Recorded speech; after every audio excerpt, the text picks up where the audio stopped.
so the purpose of the reading groups is for parents to be able to help the kids decode the words and work through them if they come across a word that they're having difficulty with, and be able to sound them out using their phonograms.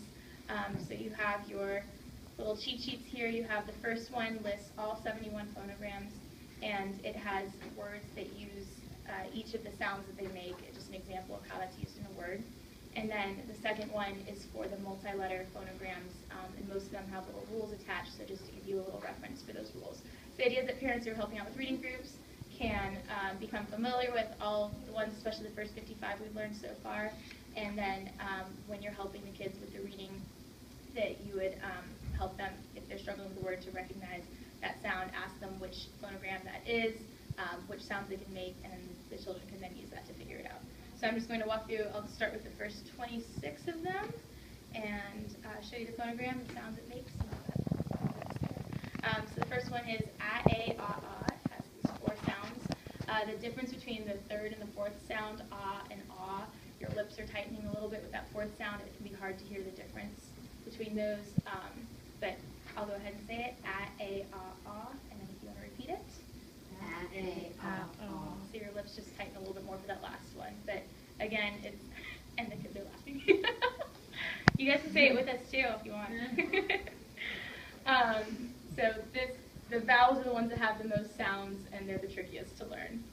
All right, the next one is, this one has 2 sounds. It is k, and this is a voiceless phonogram, so we tell the kids, you know, when it's voiceless, you should be able to put your hand on your throat and not feel the vibration, so k, you're not going k, or s, or anything like that. It's just k. So this one has 2 sounds. So. And the way we do it with the kids is my turn, k, your turn. So 2 sounds. K. And the first sound is the one that's usually used the most often for all these phonograms. So they are in the order for a reason. Alright. The next one we learn is one simple sound, d. Again, it's a voiceless sound. It's very, very short, so we're not going duh, we're not going d or anything like that. It's just d. It's very short. You can kind of almost hold your breath while you're saying it. D. So my turn, d. Your turn. D. And we do teach these in a certain order too. They're used the first ones we use are the most common, and it's also about the way we write them, because these first 26 are the alphabet ones. So we taught the handwriting very clearly. We have this whole system with clock letters and the way they form those. I have a little chart over there on the back of that has a clock, and they use that to form the letters. But these first ones they have all have rounded parts like a clock, so that's just the reason for the way that we order them. All right, the next one is, and this one your teeth are just kind of touching your lower lip. So my turn, your turn. All right, and then the kind of the counterpart to this that has a voice is when we get to that one, and that one you do hear your throat is vibrating. This one you should not hear it. It's voiceless. It's just. And we do not use the letter names when we are working on these, because the letter names, there's really no time to use them other than for spelling and saying this is the letter A. So when we refer to these, we would refer to it as instead of F. Next one has 2 sounds. This is g, j. So your turn. G, j. 2 sounds. All right, the next one is easily confused with our a, ah, ah, because this one is ah, oh, ooh, ah. So it has 4 sounds. Ah, oh, and then sometimes you do a roller coaster, ooh, and then ah. So ah, oh, ooh, ah. Your turn. Ah, oh, ooh, ah. And since you guys are already familiar with, long and short vowels, with all these vowels, the first sound is the short one, the second one is the long one, and then if there's extra sounds, those are the next ones, because the short one's used most often. Okay. So this is ah, that short O sound, and then O, the long O sound, and then ooh, ah.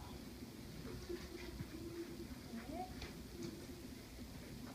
Next one is, sorry, catching up on this. Yeah, I'm good. All right. So next one has 2 sounds. This one can say s, or it can say z. So we say z. So, okay.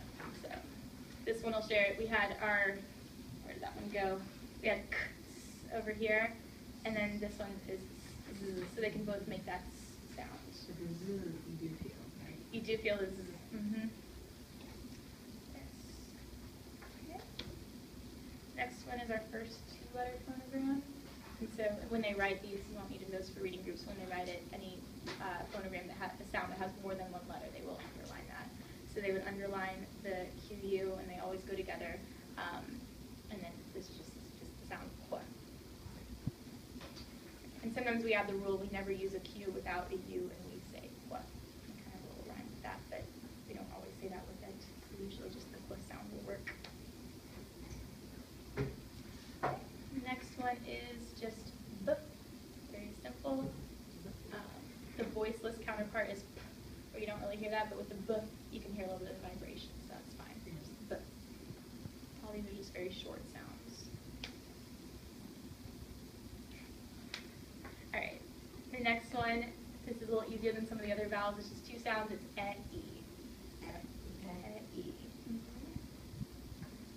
And then as we get into spelling lists and rules, we get into the whole schwa sound and how, because of the laziness of our speech, a lot of times when we say vowel at the end of a syllable, or a vowel at the end of a syllable, most of them can end up making that sound, the schwa sound. So, but most of the time when we're working with the spelling words, it should just be e. And then almost any vowel can make that sound just because of the way we speak. So we get into that later on with the kids. But for now, that's just e. All right, so next one just has one sound. This is, breathe it out. Is that voiceless? I guess that would, yeah, it would be a voiceless one. Right.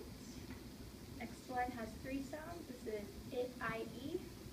So again, you got the short I sound, the long I sound, and it can also say E.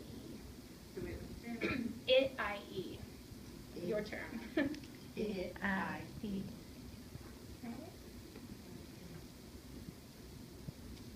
And the next one just has one sound. This is just j. It's a very short one again. We had our g, j earlier on. This was g, j, and this one only makes the j sound. So when they see it in writing, if they see it spelled using this letter, they're going to know that's g, j. And then this one is just j. So that's the only sound it makes. Alright, next one is just the k sound. Kind of similar. We had our wherever that one went, disappeared on me. There it is. We had our this one has two sounds it can make, either one of those. This one only has the one k sound.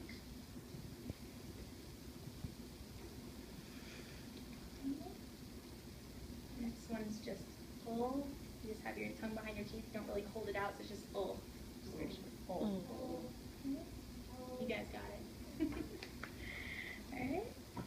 Next one, same one sound, just it's a nasal sound with your mouth and nose connected. You just close your mouth, you can kind of feel it coming out your nose, and you just say It's your turn.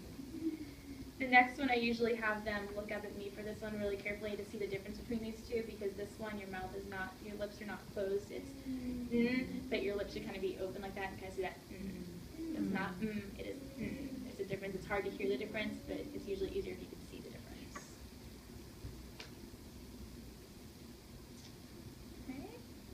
Next one is just very simple. The voiced counterpart was b, where you kind of hear that b, but this one is just p, so nothing vibrating in there. Right. This one can be difficult in isolation. We usually want to add like E or A in front of it, say or r or something, but it's just a very short r sound. So it's just r. Later on, and we'll get to it, they learned AR, which says R is our pirate phonogram. So Alright. Next one is just another very simple one sound, just says t. You got it. Alright.